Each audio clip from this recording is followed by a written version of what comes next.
Hello. Hello. So we thought we would chat today about finding your unique voice.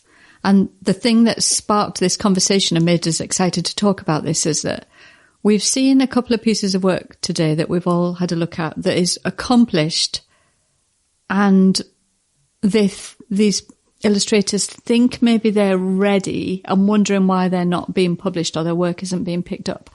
And we've all looked at it and think, actually, while the work is kind of ready, as in it looks presentable and accomplished to some extent, it doesn't have any of their humanness in it, like nothing of their personality. They're not telling me something from their own point of view. It's not personal enough.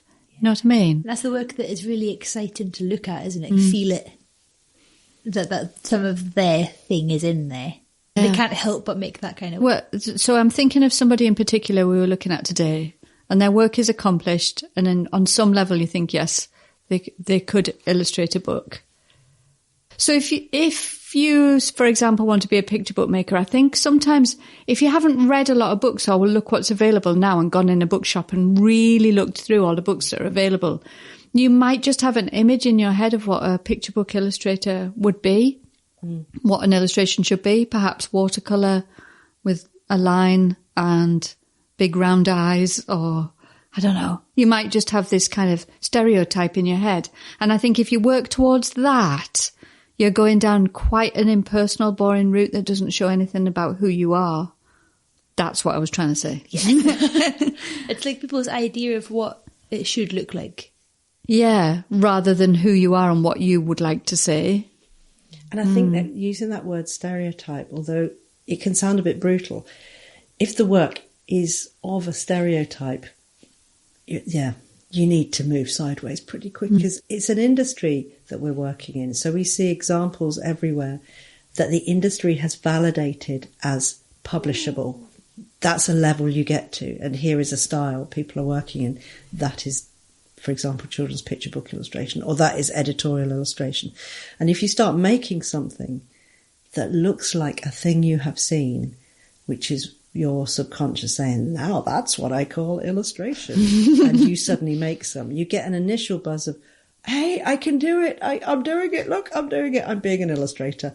But then you have to go push out a lot further and get that behind you into something that you haven't seen before, because it's the only way people will look again at it and not think, oh yeah, I've seen all that stuff, whatever. That generalised, generic illustration. The only way an art director is going to stop whizzing through an Instagram scroll is to see something where they're like, what the hell is that? You actually need to make something that slightly freaks you out to know that you have moved beyond the boundaries of something that is too generic, too stereotyped. And I know with picture books, Helen, you always say it's about the relationship between the characters. If you see an image and you can really feel like, oh, that girl really does love that little fluffy penguin. Like, that's the sort of thing that stops you from maybe whizzing by something on Instagram and be like, boring, boring, boring, to be like, oh, actually, what is that? Yeah. I think it's sort of recognising an emotion or something in the drawing that you can tell comes from inside that illustrator. So we did a workshop a while ago, didn't we, about how to finish your picture book idea without the idea just disappearing and you just don't finish it. Because a lot of people start an idea, but then they get stuck and they don't know where to go. And I think one of the ways that you can stay focused on your picture book idea is if it comes from things that have either happened to you or you've seen happen to kids, or things that just catch your imagination personally. Like when we were writing Salty Dog, Katie and I have been writing some stories together, and when we get together at my kitchen table and we've got not literally a blank sheet of paper, but we've got our iPad with a blank screen on it, we chat about what your little girl did this morning, or what mine did when she was little, or things we remember from our childhood, or holidays we've been on, and all of that kind of feeds the atmosphere of the story and like makes something true to build it on. It makes it real as well, doesn't it? Because it's anchored in something quirky and real that happened, because truth is stranger than fiction. You can hang on to it. You can come up with the weirdest stories in the world, but if they don't resonate and have a feeling that this strange stuff really went on. It doesn't work. But when kids do such oddball and unusual things and things happen in your life, it's easier to work about because you believe them, they were true. If it was part of your imagination, you can start questioning it and saying, oh, that's actually quite a stupid idea. I don't believe in it anymore because it wasn't real to begin with. I think people recognise that authenticity, don't they? That you're very excited by it and it comes from you. Do you remember how, when we were writing Salty Dog, one of the ideas that I really wanted to do right from the start, but it hasn't made it, because often you have an idea that starts the whole thing rolling, but actually maybe it doesn't even make it to the book in the end, was that my grandparents after the war squatted in a Nissen Hut because there was a shortage of houses after the Second World War. So they squatted in a Nissen Hut, and in this Nissen Hut, they had a little fireplace. They built a fireplace, and my granddad didn't like his mother-in-law. So one day when the mother-in-law came to visit, he put a ladder up on the outside of the Nissen Hut. He wrapped up a big stone or a brick or something in a jumper and dropped it down the chimney so that ash would just go everywhere and all over the mother-in-law, and she'd be really angry. It was tried so hard to get that into a story. It was impossible to get it in, but it helped us set the scene because we decided, because near where we live here, there are some upturned boats that people used to use as fishing sheds, which reminds me of the Nissen Huts and all the stories from my grandparents about having all these children, that they had loads of children in a Nissen Hut and they used drawers as cradles for the babies and all of this stuff. It's really integral to the story, even though in the story you never literally see that. Starting somewhere real really helps the story feel real in your own head. Yeah, it's got that credibility, hasn't it? Believability. I'm reading a really good book, actually. It's reminded me. It's called Ideas That Stick. Mm-hmm. So the example they give is that urban myth about, a man goes for a drink and then this beautiful woman gives him a drink and then he wakes up in a bath of ice and the phone rings and they say phone 911 and it turns out he's had a kidney harvested. And none of it is true at all, but there's bits of it that were believable enough that it became an urban myth and spread like wildfire, and everybody thought people were harvesting kidneys and stuff. But it was just the tiny building blocks of what made people all believe that. The other one would be something about a woman would drive off in her car and then they realise either some kind of monster or somebody on the back seat. There's the back seat or standing on the bonnet of the car. People would tell each other these stories. Or the thing about people hiding razor blades in children's sweeties at Halloween. And then everyone was like, check all your children's sweeties. So it's everybody has Halloween sweets and they can imagine somebody maybe doing that. Obviously it's not true, but it's spread. I wonder if there's I don't know if it's completely random, but is there something in that that's in making work that is it stops people in their tracks? Yeah, a story like that. Yeah, and I think if you've felt something and it means something to you, that even though it's personal to you, everybody else has had that feeling about that thing. Yeah. And I think other people can recognise it if it's real. If it can either be a really exciting thing or a funny thing or a thing where you're like, oh, it's that recognition, isn't it, of a small moment that happens in your life regularly and then you realise you're not alone, that everyone else feels this too. Yeah, if you can embed that in a story. There's a great book called A Smile in the Mind. It was written by the Partners design team and they worked out a system that to get ideas to stick, particularly in branding, which was their core business, was that to come up with the perfect logo, you suggest the first half of the idea visually. And people read the visual and they're like, oh, and their understanding is the second and the completing part of the idea. And when they feel when the viewer has solved the puzzle of looking at an image and understanding what this unusual image means, they then feel part of it, oh, I completed it, and it gives you a smile in the mind. Wow. And if you have a smile in the mind related to a brand, you then emotionally connect with the brand because it's invited you to solve a puzzle visually as part of their brand. And it's such a brilliant book. I would use it all the time teaching design thinking because it really explains that whole fluffy area of what is design thinking. So you don't present someone with the whole story. You just give them the first part of the clue. They do the second bit in their head and then everyone's happy. Boom, They've boom. solved it. Yeah. And it makes you have that essential emotional connection with a corporation, which is what designers have to do. So if anyone hasn't got that book, it could be the missing bit. You could go with children's picture books in some way, just making something stick. Like even paintings, when you see a painting, you're like, oh, there's something about that that's really interesting. And then you hear the painter talking about it and they're talking about their grief or whatever. And it's like you could, even though you didn't know the thing before you saw the painting, you saw the painting and knew there was something in there. And then when they talk about it, you're like, oh, that's why that was so like grabbed my eyeballs. I know we're talking about illustration and not writing, but we've kind of veered into writing a bit. I think they're quite similar, yeah.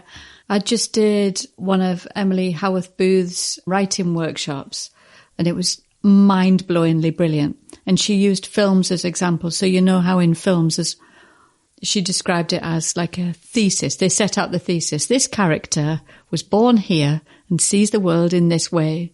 And then there'll be an antithesis. So another character comes along who sees the world absolutely nothing like they see the world. And so perhaps they hate each other. But then some big crisis, some big thing happens. And then you have synthesis where the original character has now got their thesis and their antithesis mixed up and makes synthesis, and that is your ending. Ooh. I love how she explained that. It made me think of psychotherapy. We're all born into a family who teaches the world is a certain way. Some crisis or other happens where you realise, hang on, the world isn't the way I've been told and this is not working for me. You learn the antithesis and then you're a fully round person when you can hold both of those ideas and be comfortable.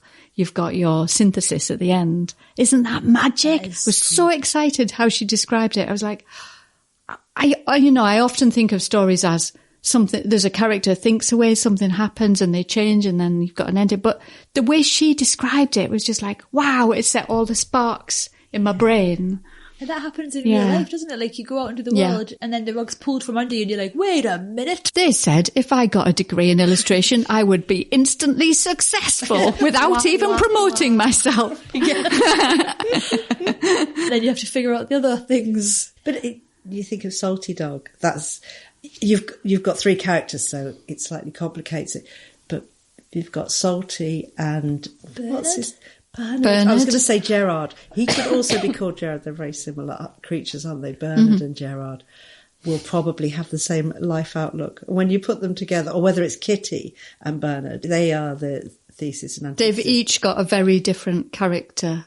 So when they're all mixed together, especially Bernard, who has a very straight line, narrow way of seeing the world, when he comes across flighty Kitty, based on Tanya, by the way. I love that I'm right. But then they have those two different viewpoints. Yeah. Is Salty actually their synthesis? Maybe. Yes. Kind of is, yeah. He is a kind of mediator. He's balanced, like he's always steady. He's unflappable. Yeah, he is. I think you put him in as a third character synthesis. He balances them out. Yeah, he does. And it's as simple as that. You could just write a story from that starting point. Or maybe that's what people do without realising. And it's always the same, isn't it? Well, in those films like where you get two cops eating donuts in the car in New York. One's new, he's the rookie, and one's the old hand. They hate each other from the word go. Emily gave us two really good films that showed it very, very well. One was Groundhog Day. Oh, yeah. So that evening I immediately went and watched that film again and looked out for where the things happened, where the crisis was, where the change in the character happened. Brilliant. What was the other film? Can't remember. Maybe I'd be giving away too much of Emily's workshop. She's running it again in January, actually. How did you learn to write in the beginning, though? Just made it up. And you had that confidence. Here's a story I've written. Well, the thing is that, I'm really impatient. And so I sent out samples to publishers and people would say, we really like it. When we have a story, we'll get in touch. Yeah. And I thought they meant like a couple of weeks. And I think they meant years. I was so impatient. I thought, it can't be that hard. I'll have a go. But I also worked in a bookshop part-time. So I spent many an evening, because the bookshop was open till 10 o'clock at night and it was really quiet in the evening. I would spend hours and hours taking all the children's books off the shelves and reading them. I worked out what I liked and what I didn't like. And then I got impatient with publishers who didn't immediately find me a text. Can you imagine? And I thought, well, I'll just have a go at writing something. And then I was just learning on the job. It'd be funny if the good ship existed back then and you wrote in, you were like, I've been in touch with the publisher, it's been 2 weeks and they still haven't sent me a text. Is this normal? They were like, Do not stand for it, that's what I say. Don't stand for it. Write yourself a story, yeah. That's like the dream background for a picture book maker, is to have their part-time job in a bookshop that's not so busy that you can't use half your paid hours to be leafing through the entire collection. Because lots of people who start picture book careers don't necessarily realise that spending hours in a bookshop or a library is work. Oh, it's and really actually useful. Essential work. Yeah. Because if your view of what is picture book illustration is so narrow, you're going to do some work and people are like, that old stuff, no, we're beyond that now. You know, you need to have that full immersion in everything that's possible in picture books to date right now. So really, if you're looking for a second job, get a job in a bookshop that stays open till 10 o'clock at night. Which is why our first advice at the beginning of this podcast, we were thinking about these couple of people that we've been looking at their work this morning. If they've not gone and done that research in bookshops and libraries and seen the huge variation in picture books right now, if they're just thinking back to their childhood and their favourite book, which in the 80s or 90s, the UK publishing world, I feel like it was a much safer place back then, and it was a lot of watercolour and line. it was all watercolour. It'd be like Shirley Hughes. Yeah, a lot of that, wasn't there? And so you're maybe going to do an impression of stuff you remember rather than seeing what's exciting in bookshops now, because picture books in bookshops now are incredible, even compared to the 90s when I started out. Picture books are way more sophisticated and interesting.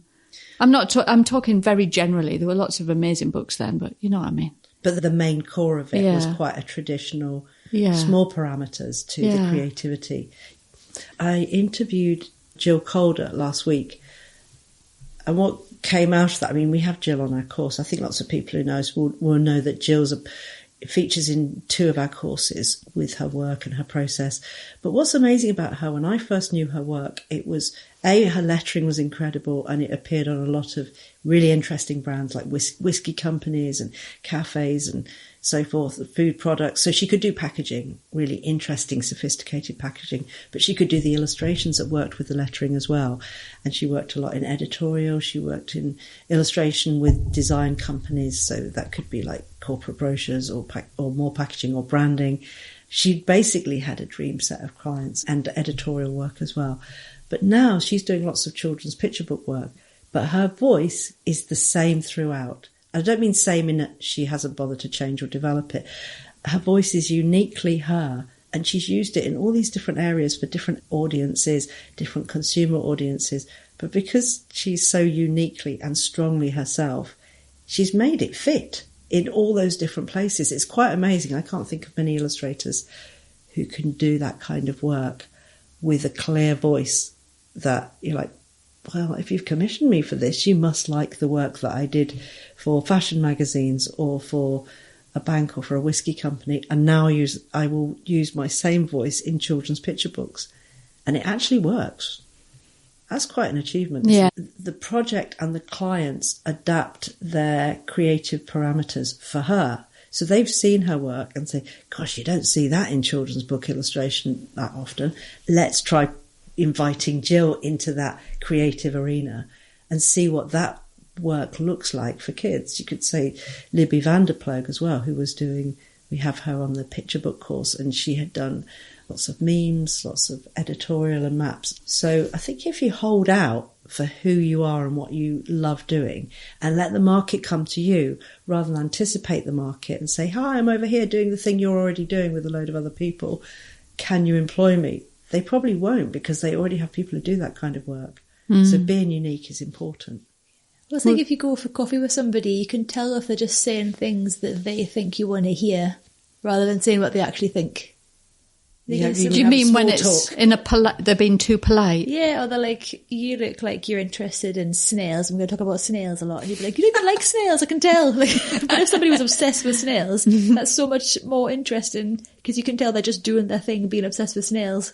It's a very niche example. But you know what I mean? Because we're always talking about how you see something's trendy, it's already too late. I was thinking about, you were saying, Katie, that we had one-on-one mentoring sessions with a few illustrators. This is sometime, 18 months ago or something. And one of them had fantastic artwork. We really loved it. But on her folio, on her website, was some work that just didn't fit in at all. And it was picture book work. And we said, not so sure about that. We like all the other stuff you've been doing. And she said, oh, yeah, I was trying to be a picture book illustrator for those drawings. And we said, get rid of them. Publishers will like all of your work anyway. And those things are the weakest things in your folio. Get rid of them. Do you remember? You could feel it. Yeah. You've got to be yourself, haven't you? And be impolite in your work. And don't do an impression of whatever area of illustration you want to be in. Yeah, just be obsessed with whatever you're obsessed with. Yeah.